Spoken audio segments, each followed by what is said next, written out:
인디언 전사의 최종 무기 헬파이어 미사일. 2017년 11월 13일, 우리 아파치 공격 헬기의 사격 시범이 있었다. 특히 이날은 헬파이어 미사일의 발사가 있었는데, 아파치 헬기 하면 떠오르는 것이 헬파이어 미사일인 만큼 그 의미는 크다고 할 수 있다. 헬파이어 미사일은 단 한 발로 적 전차를 고철 덩어리로 만들 수 있는 강력한 대전차 미사일이다. 아파치 공격 헬기는 이 헬파이어 미사일을 최대 16발까지 탑재할 수 있다. 이론적이긴 하지만 아파치 8대가 작전 중이라면 북한군의 그 어떤 전차 부대도 휴전선을 통과할 수 없을 정도이다. 오늘은 대전차 미사일에 대해 알아보고 가공할 위력의 헬파이어 미사일에 대해서도 얘기해보자. 대전차 미사일이란 2차 대전 이후 전차는 전장의 왕자로 군림했다. 당연히 이 전차를 격파하기 위한 가장 좋은 방법은 전차로 맞상대하는 것이다. 하지만 냉전 시절 소련을 위시한 바르샤바 조약국들은 약 4만여 대의 전차를 적경지대에 배치했다. 서방 측으로서는 감당이 안 되는 숫자였다. 미국을 비롯한 나토 연합군이 서독에 배치할 수 있었던 전차의 최대치는 약 6천여 대에 불과했다. 그렇다면 대전차포를 배치하면 어떨까? 하지만 이것도 소용이 없었다. 적어도 몇 천 단위로 밀려오는 적전차를 향해 빗나갈 경우가 절반인 대전차포를 운용한다는 것은 자살행위다. 그렇다고 대전차포를 자중화하면 그럴 바엔 전차를 한 대라도 더 뽑는 것이 현명하다. 따라서 대전차포는 탈락. 항공기에 의한 공격도 생각해 볼 수 있지만 문제는 소련군 역시 대량의 항공기를 동원한다는 점이었다. 나토 공군의 제1차 목표는 치열한 공중전을 통해 제공권을 확보하는 것이었다. 더욱이 오랜 시간 제공하면서 적 전차 등을 정확히 격파하기란 여간 어려운 난제가 아니었다. 바로 여기서 대전차 미사일이 등장한다. 나날이 발전해가는 유도 기술을 이용해 비교적 작은 사이즈의 대전차 미사일을 운용한다면 충분치는 않으나 만만치 않은 효과를 볼 수 있었다. 대전차 미사일은 보병 2~3명이 충분히 운용할 수 있었고 무게도 비교적 가벼워 차량을 통해 신속히 이동할 수 있었다.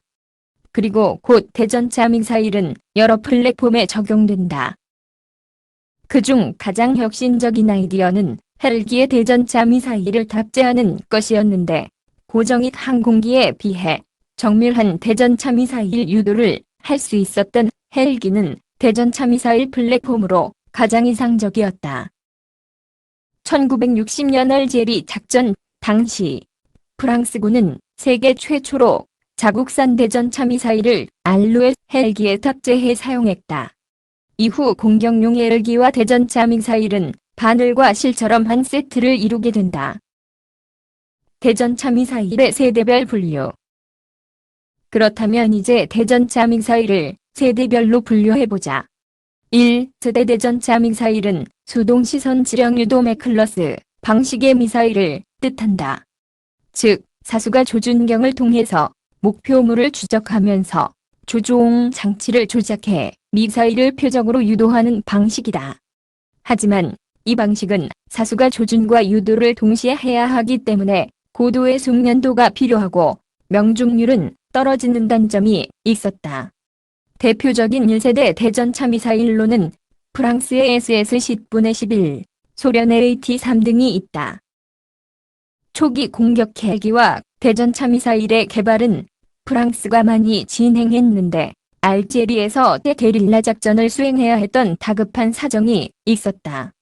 의외로 미국은 대전차 유도 무기에 대한 인식이 늦어서 1970년대에 들어서야 2세대 대전차 미사일인 TOW를 배치하기 시작한다.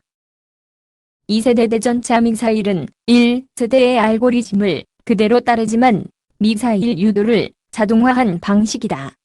이를 시선지령 유도 방식, 세클러스이라 부른다. 1세대에서는 사수가 추적과 유도를 모두 수동으로 수행했으나 2세대부터는 사수가 조준경으로 표적을 추적하기만 하면 미사일 유도는 자동적으로 진행되었다.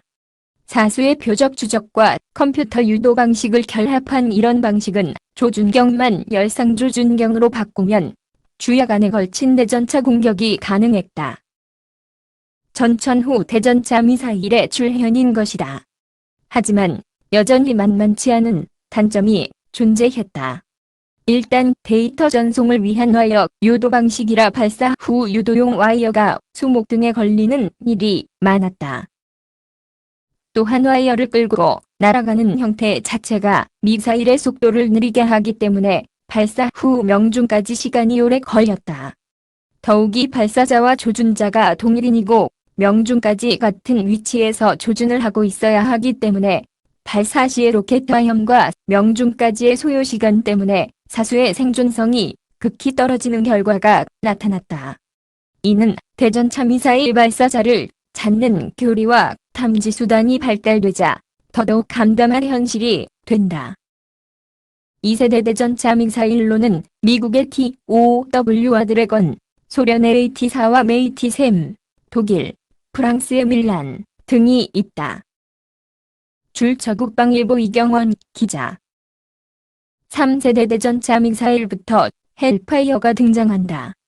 3세대 대전차 미사일은 반능동 레이저 유도 방식 SAL을 쓰는데 이는 2세대 대전차 미사일의 가장 큰 단점인 와이어를 삭제한 것이다. 와이어 대신 레이저가 미사일을 유도하는 것이다. 이 덕분에 사수의 생존성이 극히 높아졌다. 또한 와이어가 생략된 덕분에 대전차 미사일의 속도가 훨씬 빨라졌고 사정거리도 2배로 늘어나게 된다. 하지만 이런 3세대 대전차 미사일은 발사 후 망각, FIR, EEND 포겟 방식이 아니었기 때문에 타 목표에 대한 공격이 곤란했다. 다시 말해 한 발을 발사한 후 미사일을 유도해야 했다. 이런 단점 때문에 초기에 아파치 헬기는 3개의 표적 지시기를 탑재하여 동시에 3개의 목표를 공격하는 개량안도 검토되었다. 설상가상으로 전차에 레이저 경보 장치가 부착되면서 이러한 형식의 공격이 더욱 어렵게 되었다. 3세대 대전차 미사일도 한계가 명확했던 것이다. 3세대 대전차 미사일에는 미국의 헬파이어 초기형, 러시아의 컨커즈, 이스라엘의 LAHAT 등이 있다. 4세대 대전차 미사일의 선두주자, 헬파이어 미사일.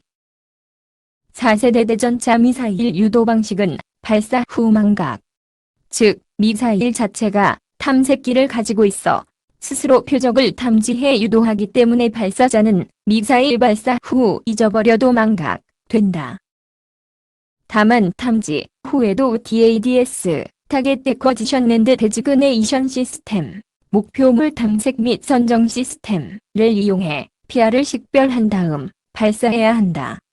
4세대 헬파이어 미사일은 4세대 대전차 미사일의 선두주자로 아파치의 롱보 레이더와 연동해 밀리미터 레이더를 이용하는 유도 방식을 채용하여 파이어 앤드 버의 능력을 갖추고 있으며 사거리는 10km에 달한다. 이는 웬만한 이동식 대공탐지 장비나 대공기관포 사거리 밖에서 공격이 가능하다는 의미이다. 4세대 헬파이어 미사일의 파괴력은 더욱 가공할 만하다. 마하 1.3의 빠른 속도에다가 관통력이 균질화 변장갑 기준으로 1200mm라 현존하는 그 어떤 전차도 방향에 상관없이 일단 맞으면 일격의 격파가 가능하다. 이러한 위력 덕분에 미군은 제한적으로 헬파이어 미사일을 대함용으로 사용할 정도이다. 이상으로 대전차 미사일과 헬파이어 미사일에 대해 알아보았다. 우리 육군이 구입한 아파치 공격 헬기는 최첨단의 강력한 성능과 무장으로 북한군 지상부대에겐 사신과도 같은 존재이다. 그리고 인디언 전사의 가장 강력한 무기는 헬파이어 미사일이다. 만약 북한이 오판을 한다면 인디언 전사는 그들에게 지옥의 불벼락을 선사해 줄 것이다. 또한 우리나라에서도 현재 한국형 헬파이어 미사일 천검을 개발 중에 있는 것으로 확인되었다. 이번 2017 ADEX에서 실물이 공개되기도 했다. 천검 역시 발사 후 망각 기능이 있는 첨단 대전차 미사일로서 북한의 기갑부대에게 헬게이트를 활짝 열어줄 것이다.